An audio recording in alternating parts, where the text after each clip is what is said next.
Hello, today we have Bruce Ford with us. Bruce Ford is the co-founder of Celestial Health. I'm just going to do a brief intro to get into it, and then we'll start getting into the questions. So with over 25 years of experience in the telecommunications industry, Bruce Ford has held roles of increasing responsibility in strategy, business development, channel management, product management, marketing, engineering, and operations. Throughout his career, he has demonstrated a proven track record of building multi-million USD cloud-based software as a service business from scratch. Bruce Ford co-founded Celestial Health, which is a company developing multiple sclerosis treatment management solutions that uses smart insoles and containing a variety of high-precision sensors to feed critical body movement data to a dedicated smartphone MS app. This will enable patients and doctors to better manage the realities of living with this lifelong condition. Advances like this are shaping the future of the disease monitoring field, allowing patients with progressive illnesses to track and review their symptoms. Welcome, Bruce. Thank you. Thanks for joining. I'd love to find out a little bit more about this. So we have some questions kind of about how you built this app and how it's really helping the MS community. Sure. So let's start with the first one. What inspired you to create this digital product?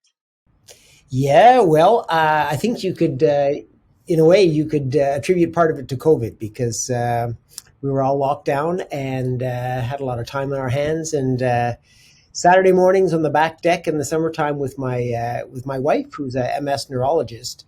Of course, as you mentioned, my background is basically in software and telecommunications. So it was one of these fortuitous sort of ongoing discussions about what are some of the issues that you see in your MS practice, and I was kind of fascinated by the opportunities. In fact, because there was obviously a huge demand for technology that could actually greatly assist the patient and allow the neurologist to do a much better job. So yeah, we just talked about it and sort of came up with this sort of dream about forming a company that could actually make a big difference. And like all dreams, initially I sort of figured it would stay in the realm of being a dream, but for the last 2 years, it's come together very nicely, and we're just delighted with the progress that we've been able to make. So, yep, that's how it started. That's amazing, and it's such a good cause. I love Yeah. that. So, and how does your app track the progression of MS symptoms?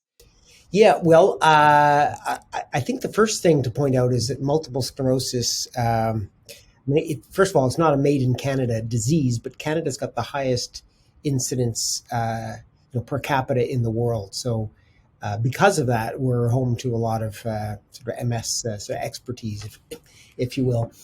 The thing about multiple sclerosis, first of all, you're diagnosed at a very early age. So unlike Parkinson's that hits you in your 60s normally, not always, but normally, or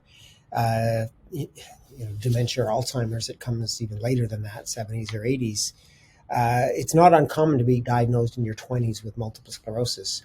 And it's, in simple terms, it's an autoimmune disease, which means your body is attacking itself. And in particular, your body is attacking the sheathing on your nerves. So your nerves run throughout your body. So if the signals aren't getting through, you're going to experience a lot of issues as a patient. So the thing about your nerves is they're used for vision. They affect even your cognition, your mobility, which is your body movement, your dexterity, even your bowel and bladder control. I mean, these are all affected by your your nerves.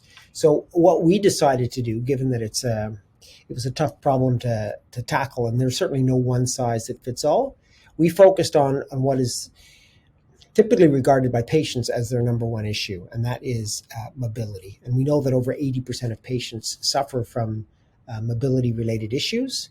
And we also know that as the disease progresses, it's quite common for your, I'll say, walking patterns to deteriorate. And, in its worst case, you'd end up in a wheelchair, depending on, how aggressive it is and whether it's a progressive form of MS.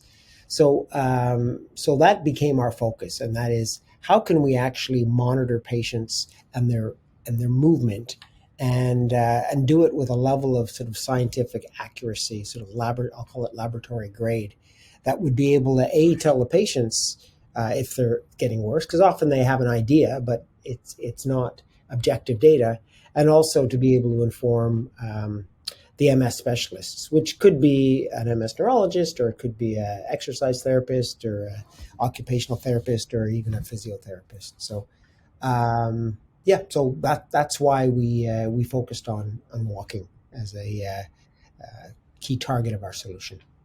Yeah, that's very interesting. I never knew that about MS before, and that seems like a very interesting approach to the problem of monitoring. So, why is monitoring the patient's gait so indicative of MS progression? I guess you kind of touched on that already, but maybe elaborate on that a little bit. Yeah, well, there's a couple of things. So, like any disease, there's a scale for rating the severity of the disease. So if you look at MS, they have their own scale. It's called the EDSS, the Expanded Disability Status Scale, and it takes into consideration all of the various functions that I mentioned. But if you look at it, it's a scale from basically 0.5 up to 10, and it goes in 0.5 increments. But almost half the scale is exclusively focused on your walking. So, for example, if you have an EDSS of 4, that means you can walk up to 500 meters without having to take a rest. If you've got a score of 5.0, which is a little bit worse, it means you can walk 200 meters. And if you have a score of 5.0, it means you can walk 100 meters, but you have a walking assist, like typically one, say, like a cane as an example. And then 6.0 means you're restricted to a wheelchair. So, they developed, no scale is perfect, of course, but this scale, which is the most common scale used for measuring disease condition, it's heavily weighted towards walking. So that's one thing. And then, yeah, if you talk to any MS patient, as I said, 80% of them sort of suffer from some sort of gait-related issues, and it can be as simple as balance and instability. MS patients are a little more susceptible to falling because of that. One of the stigmas associated with MS patients is it can actually look like you're drunk. And it's like, oh, I mean, you might think that's not such a big deal, but of course it is, because Mm-hmm. if you see someone on the street and they're staggering, and you assume that they're drunk, that's a huge stigma for any MS patient. So, anyway, the bottom line is that I'll use the technical term gait, but walking in general is a huge consideration.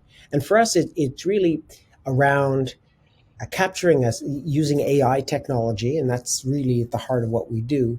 Uh, Establishing very quickly within a week or two what that patient's baseline walking is. So everyone's got their own unique walking signature. So establishing what that is, and then looking for changes. So very subtle changes, and objectively measuring, the changes, so we can see, on a scale, well, basically compared to say a healthy participant, we can see exactly how they stack up, and it's really an early warning system for change, and not all change has to be negative. Your walking doesn't have to get worse. You could go on a new drug treatment, and it would give you an objective way of measuring that the drug treatment is working, or you Right. could undergo a physiotherapy program, and then you would be able to measure that it's actually working. So, or the other case is that your MS is getting worse, and then that's clear evidence that you need to do something. And doing something often involves changing your drug therapy. Mm-hmm. Great. Okay. So when creating this app, what were some of the design elements that were essential for success? Yeah, well, this is where idea theorem came in, and we worked with your team for over 6 months, and it was a very fruitful partnership for us. Um, Certainly, a key focus for us was that this is a medical grade. So this is something that we wanted to make sure had a certain amount of seriousness to it, without precluding making it fun and interesting for the end user. But we definitely wanted to sort of set a tone, and we know that all patient information is sensitive, so we wanted to make sure we projected an image of being sort of serious, competent, very security minded. So that was one aspect of it. Another aspect was it had to be intuitive. So we had to make sure that uh, we streamlined each step as much as possible. And that meant going over it many, many times and saying, is this really necessary? Can we skip this? And at the end of the day, and we've worked with a lot of MS patients as part of this project with Idea Theorem, is that most MS patients, and maybe patients in general of any chronic condition, don't want to be reminded every single day that, hey, I've got, such and such a condition. So to make it unobtrusive was an important consideration. So, for example, we talk about the smart insole technology that we use. The idea is you put it in your favorite pair of shoes and you basically forget about it and you just go for your walks and then the data is recorded. Um, I guess another consideration was to make sure that the patient feels that they're getting information back. It's not just for the neurologist. Certainly, there's been a sort of sea change in the way that people view medicine. Back in the day, it was very paternal, where you'd sort of trust your doctor and let them make all the decisions. And now patients are taking much, much more control of their own health, and have sort of a circle of trusted consultants. Around them. So we want to make sure that we get the hard hitting, objective, scientific data to their neurologists, as to and other healthcare professionals, but also to the patient themselves, so they can see how they're doing. So anyway, all Yeah. of these things sort of factored into the design of the app. Yeah, it's fantastic. The technology is kind of bringing it back into their hands, kind of taking control of their own, success and or progress with their disease. Yeah, and maybe one other thing I would mention is they use the word patient adherence, and that's Hmm. anytime you're using a medical technology based on a wearable device, that is a huge consideration in that you could have the best technology in the world, but if patients aren't willing to use it, then it's not really going to help anyone. So one of the things we did with Idea Theorem right at the start is to set some very simple goals. So we wanted people to wear their smart insoles for 15 minutes a day, 3 days a week. We wanted them to occasionally take these digital, cognition and balloon popping is what we call it, but it's really measuring your finger dexterity. So we wanted to set some objectives that the patient would agree to when they first onboarded, and then we wanted to give them feedback throughout. So we do keep track. You could call it lightweight gamification, but we do provide sort of like not quite rewards, but we let the patient know and we encourage them as they meet their goals. So we've tried to keep the goals as unobtrusive as possible, but we also are always reinforcing the goals and how the patient is doing in terms of achieving those goals. Hmm. That's great. Awesome. And so, how does your digital product address accessibility issues for certain users? I would assume that some people maybe don't have as much dexterity or anything like that. Mhm. Well, yeah, certainly there were a couple of considerations. So one of them is not all MS patients get around, the same way. So some of them Hmm. use a cane, some of them use two canes, some of them use a walker. There's even this term. I'd never heard of it before, wall surfing. So when you're in your house, you just make sure there's a wall nearby if you have to sort of lean on it. And one of the cool things that we're doing, and I, I guess it's fair to say that we're looking at a number of patents for some of what we're doing, but we've established that we can. First of all, as long as you're not in a wheelchair, our technology is available for use. So we don't care if you use a walker walker most of the time, or one or two walking supports, or they have these AFOs, they're called them. They're basically braces to help with Right. your walking. But our technology now, the AI technology, can actually automatically detect um, if you're using any of these devices. Wow. So you don't have to sort of tell us, oh, by the way, today I'm using a cane in my right hand. We can actually see that. So it kind of helps to open this up to a larger, group of patients.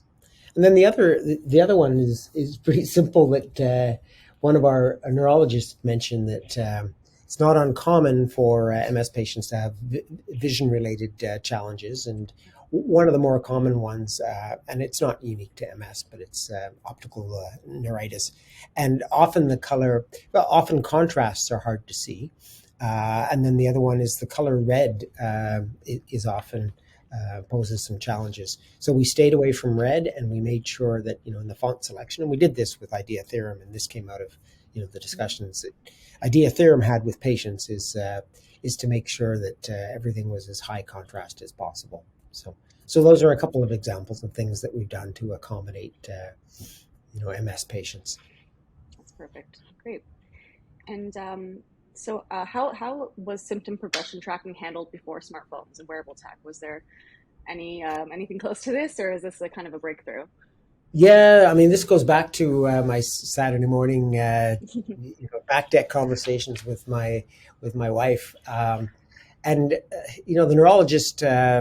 It depends on the jurisdiction, but in Canada and the UK, as an example, once a year you have 30 minutes with your patient, and that's not a lot of time. And part of it's just the sort of chit chat sort of formalities, and then you get down to it, and maybe you've got 20 minutes to actually try to figure out what's going on. So are things progressing? Are things staying the same? Are things getting better?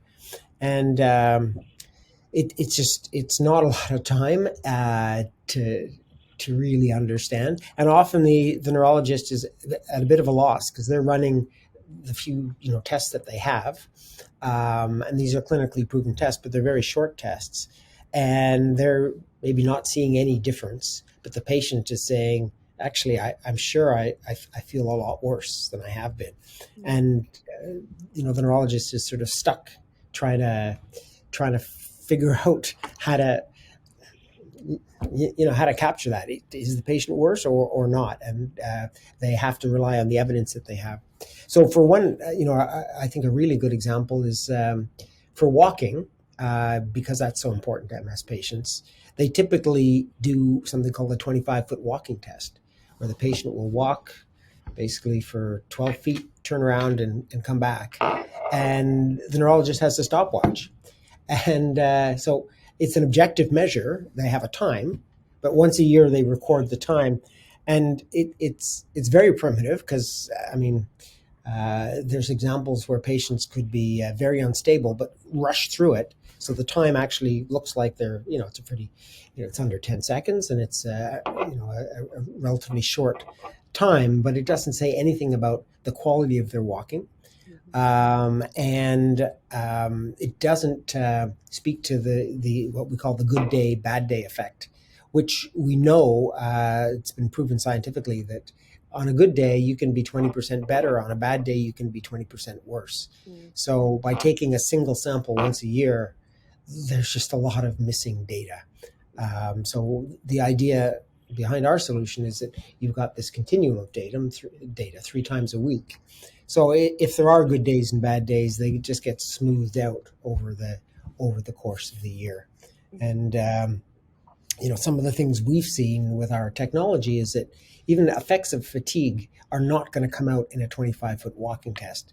Like if you walk for less than 10 seconds, there's no way you're going to show signs of fatigue. But we can see exactly, even on patients that had very low sort of disability scores, like a EDSS of 2.5, we started to see as they walked 500 meters that all of these walking sort of imperfections started revealing themselves towards the end of the walk. Oh yeah. So once again, we're able to see things that other measures just can't pick up.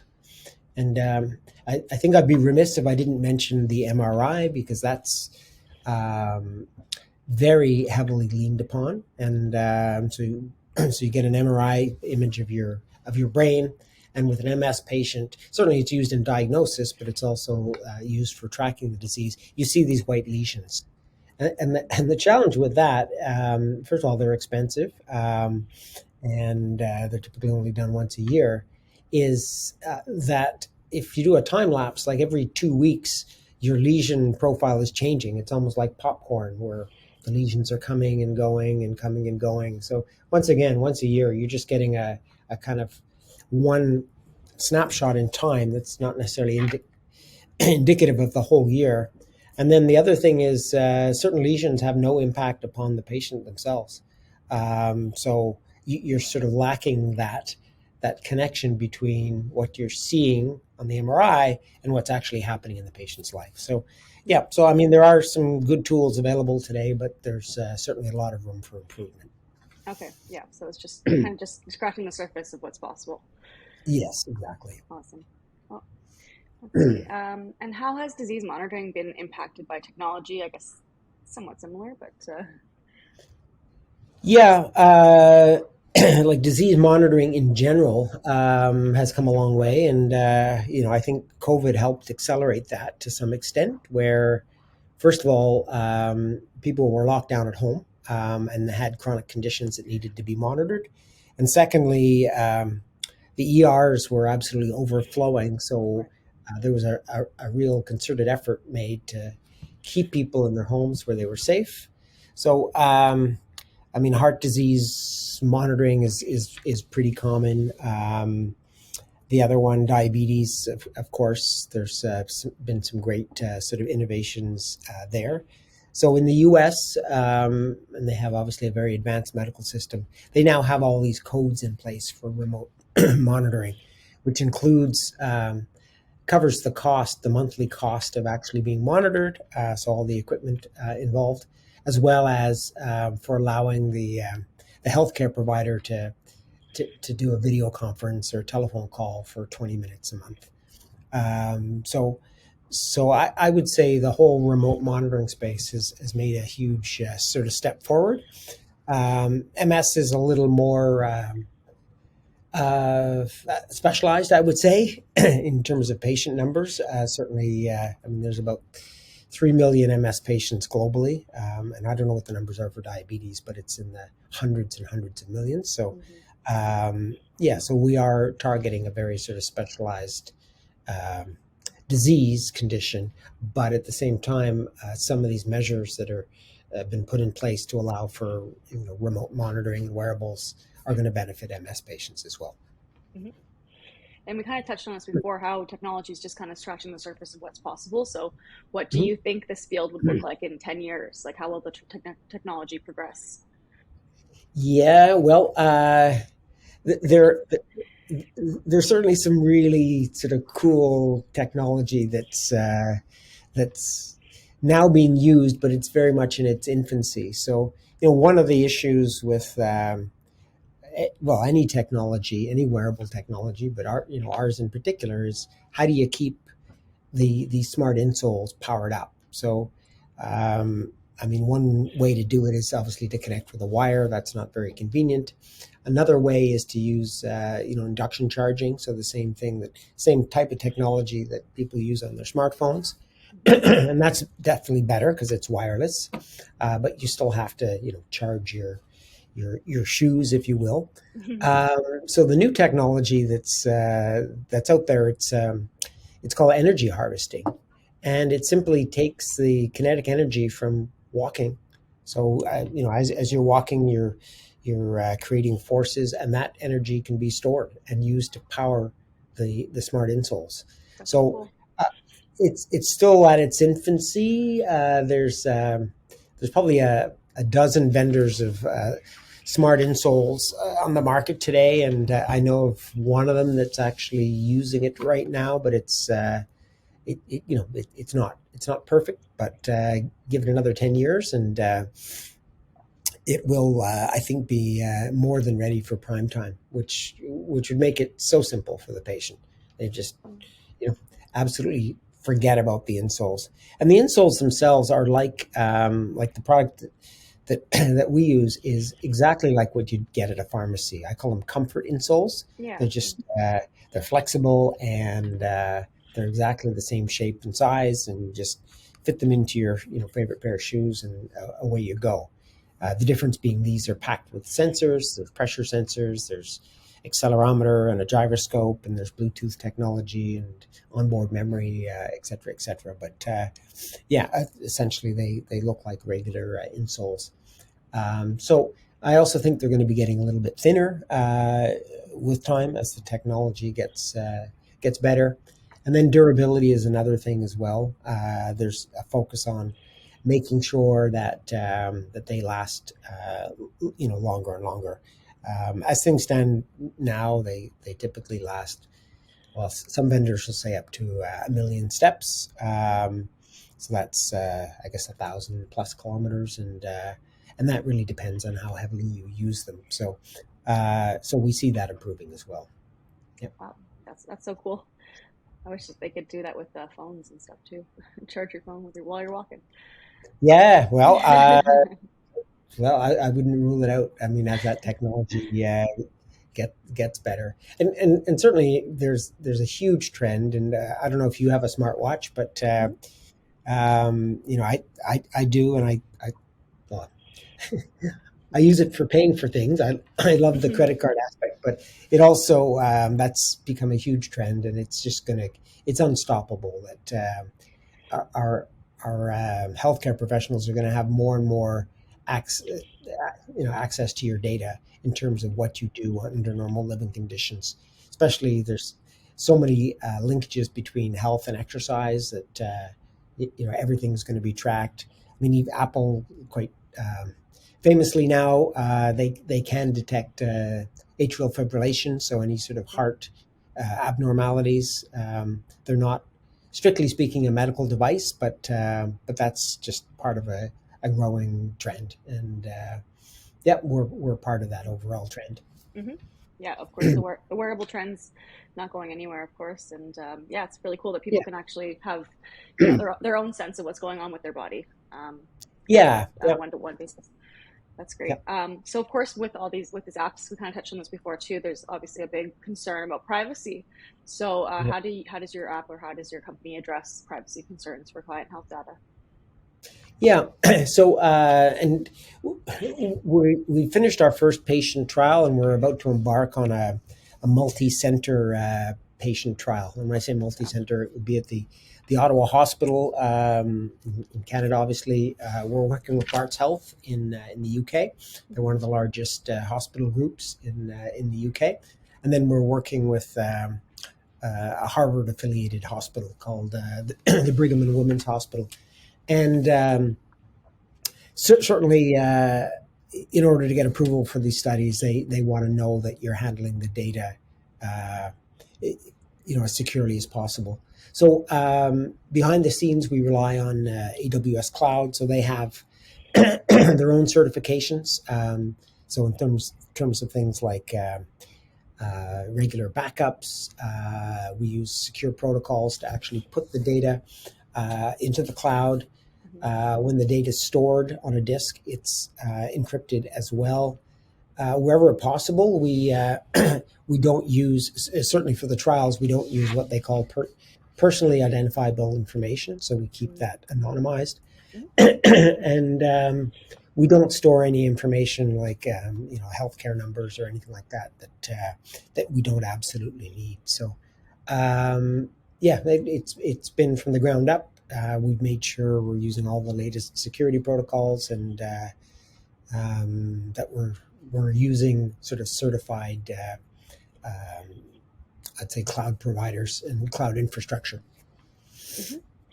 And so with all that obviously sensitive data, and you're passing it between healthcare providers and obviously the patient themselves, Yeah, how can digital disease monitoring help healthcare providers better connect to their patients? yeah. I think it's fair to say, so much of what we're trying to do is to be proactive. So it does allow the healthcare provider to have this sort of ongoing, if not daily, sort of weekly relationship with their with their patients, and it also, yeah, allows them to provide the patients with feedback in near real time, which is a lot different from the way things have historically been done. So I think all that speaks to forming a closer relationship with your healthcare provider. Yeah, definitely. Cool. And again, how has your background in healthcare inspired you, your work building Celestra? Yeah, well, so I mean, the interesting there is that my I have an engineering background, Mm-hmm.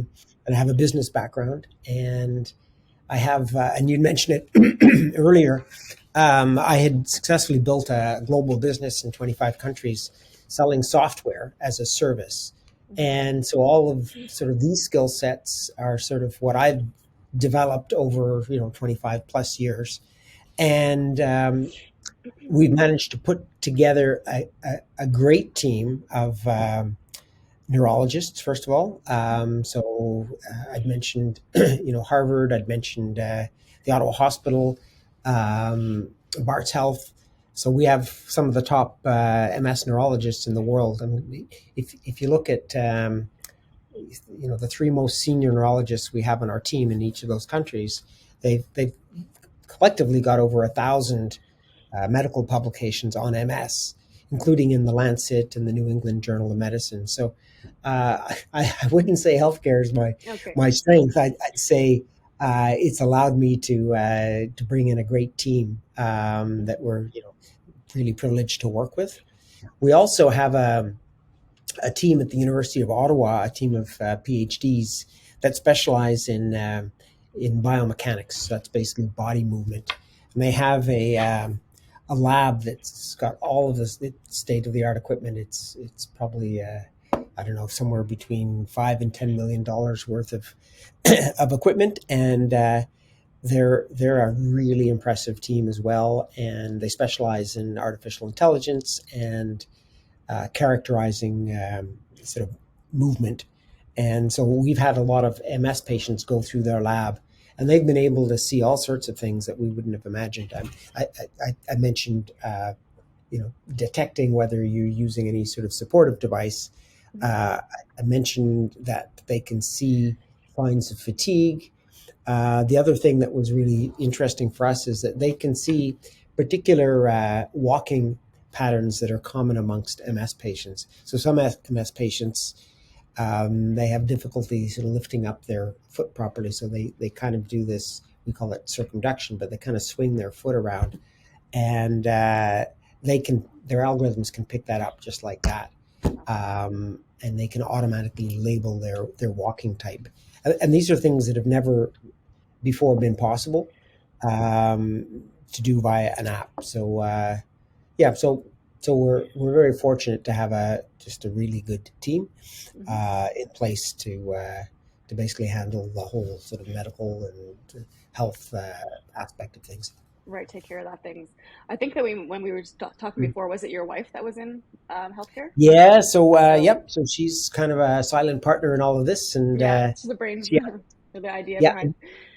yeah, and she made some introductions to me to help me sort of get things going and to help to build the team. So Great, great, awesome. And has government funding played a role in the development of any of your products? yeah, so in both Canada and the UK, it's been sort of critical. So Mm-hmm. what I keep hearing, so I'm going to take it as being true, um, is that Canada doesn't rank very highly in terms of commercializing some of the great research that happens at a university level.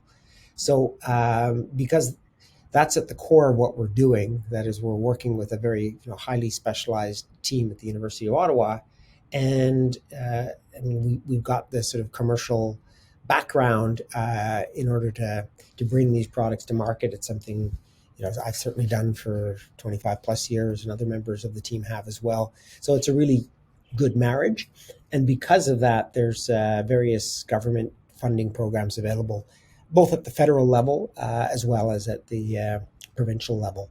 So we've benefited from OCI, so that's the Ontario center of innovation. They've gone a long way towards helping us pay for our upcoming patient trial that's going to take place in Ottawa, and then MyTax, which is mainly a federal program. They've helped pay for the cost of the team at the University of Ottawa. So in both cases they're matching programs. So we put $1 in and we get at least $1 contribution. In some cases, closer to $2. Mm-hmm. So that's been very helpful. And then in the UK, where they have, unlike in Canada, where healthcare is a provincial consideration, in the UK it's all national level. Yeah. So last fall we found out that we were selected for it's the NHS, the National Health Service, their Digital Health Partnership Award. And it was a very big deal for us. There were 7 companies chosen out of 120. And it's a case of, once you're on the inside of an organization like that, and it's a very big organization, it's a much better position to be in, because they're able to help us accelerate our product availability throughout the UK. And trying to do that from outside of the NHS would probably be, next to impossible. So we're continuing to develop our contacts, and we've got a team at the NHS that are working with us to help us be successful in that market. So, well, congratulations. That's a big accomplishment. Oh, thank you. Yeah, no, we were I won't say surprised, although we probably were, pleasantly surprised. But we were delighted to have received that. So, yeah. That's amazing. And that leads into the next question, because of course in Canada and also of course in the UK, it's a government healthcare system. So what are the barriers to the barriers to entry with something like that? Yeah. So each market is different. So the biggest market for us actually is the US, just because they've got 10 times the number of patients. And then the UK is the next biggest. I think they've got, so the US is 1 million patients, 130,000 in the UK, and about 100,000 in Canada. Canada is actually a tough market to get into, because not only is it handled at a provincial level, but a lot of hospitals are fairly autonomous. They receive their funding from the government, but then they sort of have their own budgets. So I would say there are some challenges there. The other one, of course, is and everyone knows this, and this has been a big learning experience for me, coming from telecommunications, is that everything takes a lot longer in healthcare. So getting approvals from Health Canada, from the FDA, these are processes that have to be started very early and can take quite some amount of time.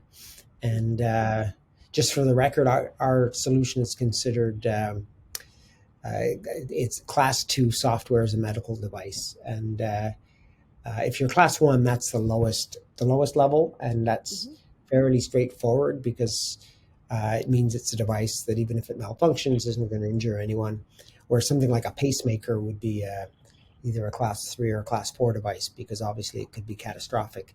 So we're moving into the sort of class 2 device realm, because we're providing clinicians with insights that they previously didn't have, and they'll be making decisions based on treatment decisions, including drug therapies, based on these insights. So there's a certain level of scrutiny that our solution has to go through in order to be accepted. So, yeah, those would be some of the challenges.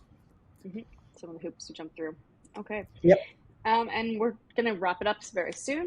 Last question here is, what is the future for Celestra, and do you plan to expand on your product or your product line?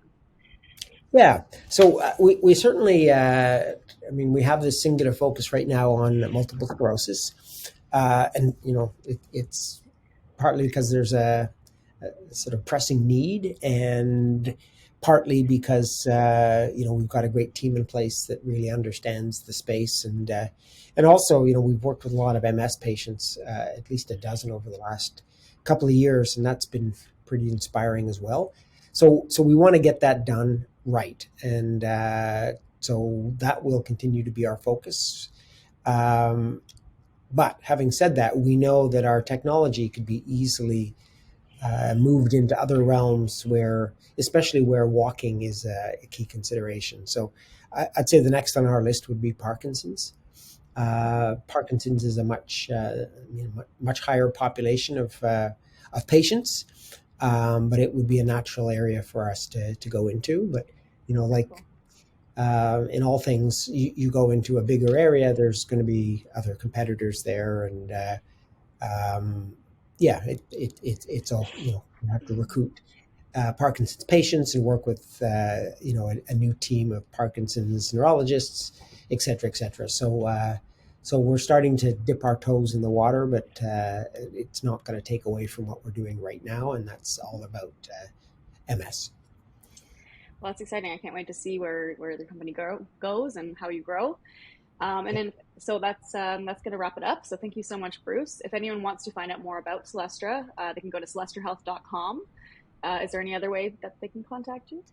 Yeah, I think that's probably the best way, and Okay. yeah, they can fill in a little form, and we're a modest sized company, so yeah, I'll certainly be able to. If somebody wants to speak to me, they can reach me that way. Hmm. Okay. Well, thank you so much, Bruce. I really appreciate it. And you have a great day. Thank you. Okay, you too, Beverly. Thanks very much. Thanks. Bye bye. Okay, take care. Bye bye.